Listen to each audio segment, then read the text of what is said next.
Hello everyone, welcoming you to Short's classes. And today we are looking at the General Economics Paper 1 of IES 2022, question number 8 and part A of the problem.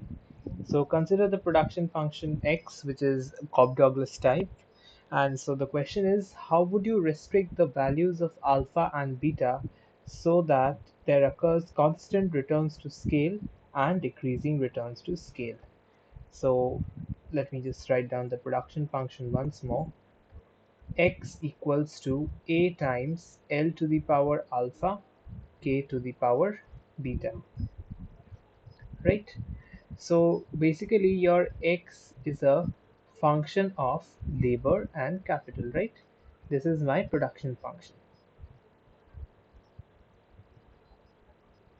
So now for going into your constant returns to scale and decreasing returns to sale, let's evaluate this first.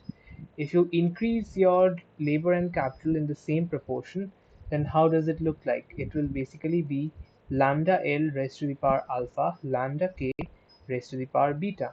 So that will become lambda to the power alpha plus beta times A into L to the power alpha, K to the power beta, right? So that is basically lambda to the power alpha plus beta times function of labor and capital, correct? So what is the implication of CRS? It is basically if you increase your labor and capital in a particular proportion, then the output also increases in the same proportion. Therefore, for this, what you should have, the condition on alpha plus beta should be, it should be 1. Correct? And for decreasing returns to scale, it is basically if you increase your labor and capital by a particular proportion, then it should increase by, it should be equals to lambda to the power c, where c should be lesser than 1. That means it will not increase by exactly lambda proportion, which is something less than that. Therefore, for this, the simple condition would be alpha plus beta should be less than 1. So these are the required conditions that we need to place on the production function to ensure that it satisfies either constant returns to scale, which is CRS, or the decreasing returns to scale, which is the DRS. Okay. So that's the answer for part A. Now we can move to part B of the question. So consider the production function and the cost function of a comparative firm respectively. And the production function is the same Cobb-Douglas that we had, where A, alpha, and beta and positive. And the cost expression is WL and RK, where notations have the usual meaning. So derive the supply function of the comparative firm. So let me just write down the information once more. So your production function is A times L to the power alpha K to the power beta, where A, alpha and beta are positive. Your cost expression is WL plus RK. We need to derive the supply curve for a comparative firm. Now, if you remember, like I'll just show you in brief now the entire calculation. So, a comparative firm is basically driven by the profit maximizing incentive, right? So, what is the profit? It's basically price times the quantity minus the cost, and C of Q is the cost function.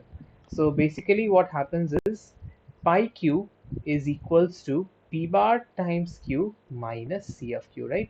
Because in a comparative firm, all the firms are price takers. So for any decision variable that the firm makes, it has to take the price as given. So how does the firm choose how much to produce? It is basically, it will try to maximize profit by choosing the best possible output. So del pi del q is equals to 0. So P bar minus del C del Q is equals to 0, which implies P bar is equals to marginal cost.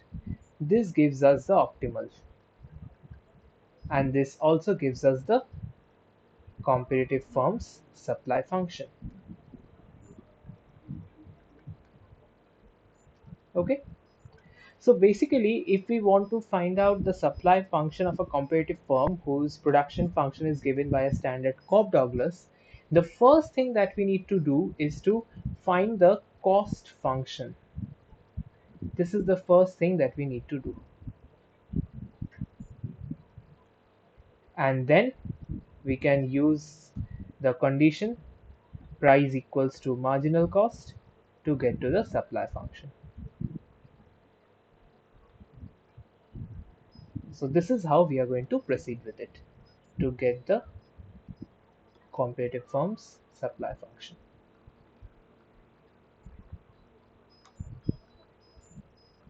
Okay, so now in order to first find out the cost function, what we have to do? We need to find the combination of labor and capital that gives the that minimizes the cost for any given level of output, right? So how do we find the cost function? Find L and K that minimizes cost for a given level of output. For a given level of output, say x equals to x bar. That is what we are going to do. We are going to minimize C equals to WL plus RK subject to x equals to x bar. And what is x? It is the production function that is given to us, and we choose L and K to do this. So how do we proceed by this? We'll first write down the Lagrangian. So that is WL plus RK plus lambda times x bar minus a times L to the power alpha k to the power beta, and then take the first order conditions over here. Del pound del L is equals to 0, so that will give me W plus lambda times minus a alpha L to the power alpha minus 1 k to the power beta is equals to 0. So this is basically W is equals to lambda times a alpha L to the power alpha minus 1 k to the power beta. This is our equation 1. The second one is differentiating this with respect to k and set equals to 0. So r plus lambda minus a beta L to the power alpha k to the power beta minus 1, and that set equals to 0. So r will be lambda times a beta L to the power alpha k to the power beta minus 1, and this is basically my equation 2. And finally, with respect to the Lagrange multiplier, and we know it's pretty much understandable what we'll get. So x minus, we'll get back the constraint, production constraint equals to 0. That means basically x bar equals to a times L to the power alpha k to the power beta. This is the first order conditions that we get. So from 1 and 2, if you divide them, what do you get? W by R equals to your alpha by beta into K by L, right? If you just do the simple calculation, you'll be able to understand. And then we can substitute for one of them. Maybe we can write L equals to alpha by beta into R by W times K. And then we can substitute it in equation 3. So from equation 3. So what is it? We have x equals to a L to the power alpha k to the power beta. Actually, for the remaining calculation, you can skip the bar on top of x because the answers will not matter even if you use that or not. And in place of L, now we will write down the expression that we can put over there. So that is alpha by beta into R by W times K. That whole thing raised to the power alpha into K to the power beta. Okay, so this will basically become X equals to, this A thing will remain, and we have your alpha by beta into R by W raised to the power alpha into, just a moment, we have a little, just forgot to put the bracket on, so raised to the power alpha K to the power alpha plus beta. Okay, so we can easily now get to a condition like this, that X by A, and just flipping it over, so this will be beta by alpha W by R raised to the power alpha is equals to K to the power alpha plus beta. Therefore, what is the optimal amount of capital that will be used? It will be X by A raised to the power 1 by alpha plus beta, and this entire thing beta by alpha into W by R raised to the power alpha by alpha plus beta. So this is the optimal amount of K that that needs to be used at optimal. So now from this condition, if I can label this as 4, I'll just simply substitute K star to get my L star. So what will be my L star? It will be alpha by beta into W by R into K star. So now in the place of K star, we need to substitute this. It will be a little elaborate, but this simple calculation needs to be done. So this will be X by A raised to the power 1 by alpha plus beta, and this will be beta by alpha into W by R, whole thing raised to the power alpha by alpha plus beta.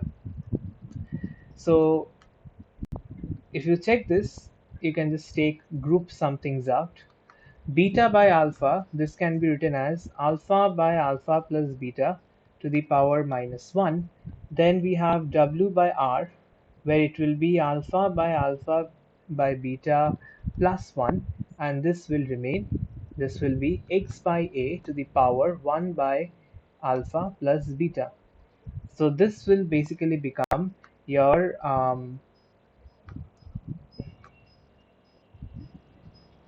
so this part I can just do it over here. Alpha by alpha plus beta minus 1 will be alpha minus beta by alpha plus beta. So that is minus beta by alpha plus beta. So if you just flip it over, it will be alpha by beta raised to the power beta by alpha plus beta W by R to the power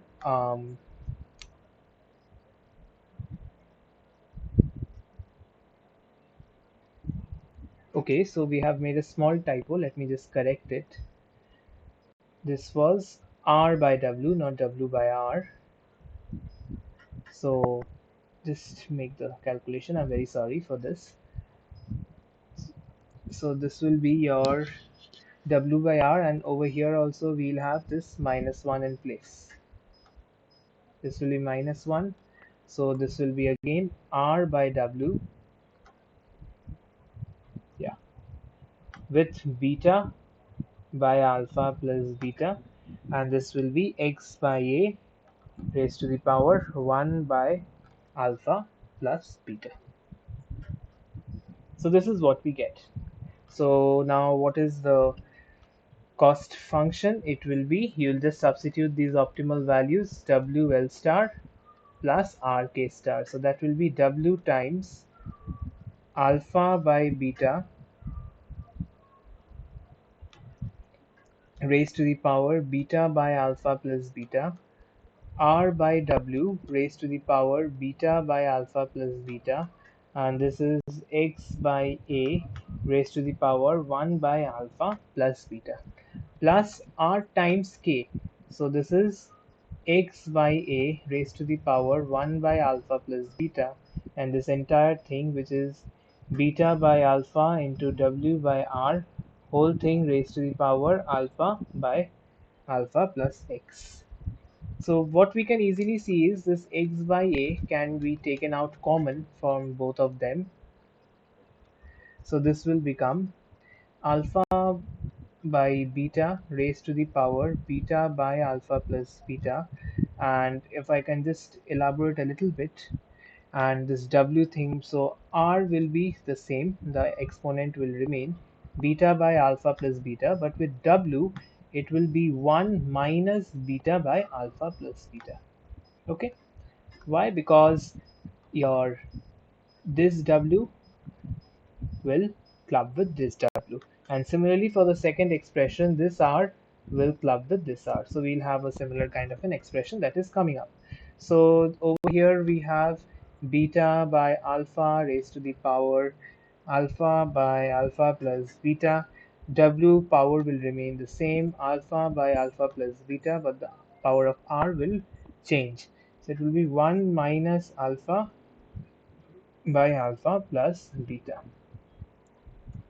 So this is x by a raised to the power 1 by alpha plus beta, and we have something like alpha plus beta raised to the power beta by alpha plus beta, r to the power beta by alpha plus beta, and this will be w to the power alpha by alpha plus beta, and this will be beta by alpha raised to the power alpha by alpha plus beta, w raised to the power alpha plus beta, r raised to the power beta by alpha plus beta. This is the exponent calculation that is happening. Now look at a few important things over here.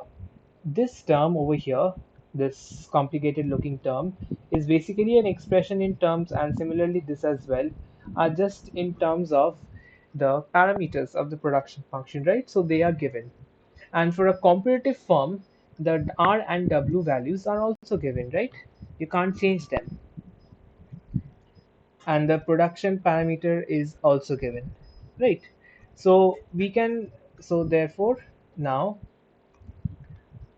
therefore I can write for a competitive firm,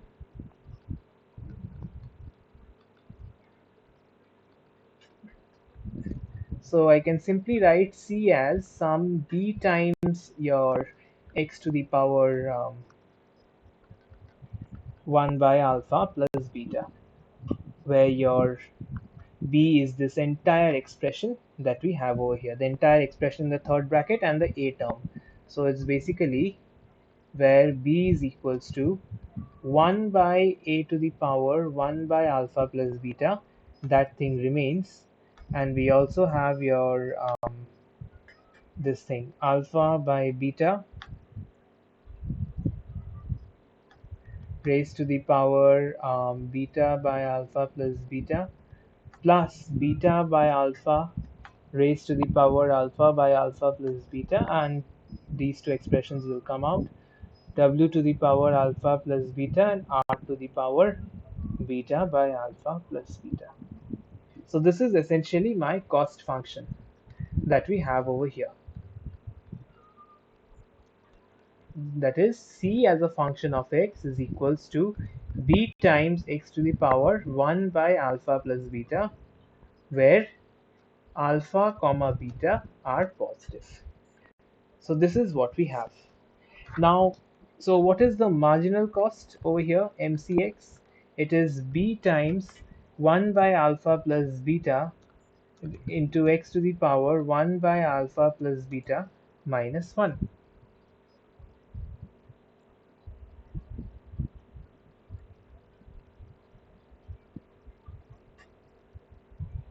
Okay, so this is the marginal cost over here. And I just showed you in the very beginning that, so the for a profit maximizing competitive firm, this is the supply function, and we were told to derive the supply function of a competitive firm with this production function. Therefore, how will we get the supply function? We'll equate price equals to marginal cost, right? So P is equals to b times 1 by alpha plus beta x to the power 1 by alpha plus beta minus 1. So this is how it looks like, the supply function for the comparative form. Now, you can simplify a little bit more if you want to, that's up to you. But this is essentially what should be there in your answer script for completion. So this is the supply function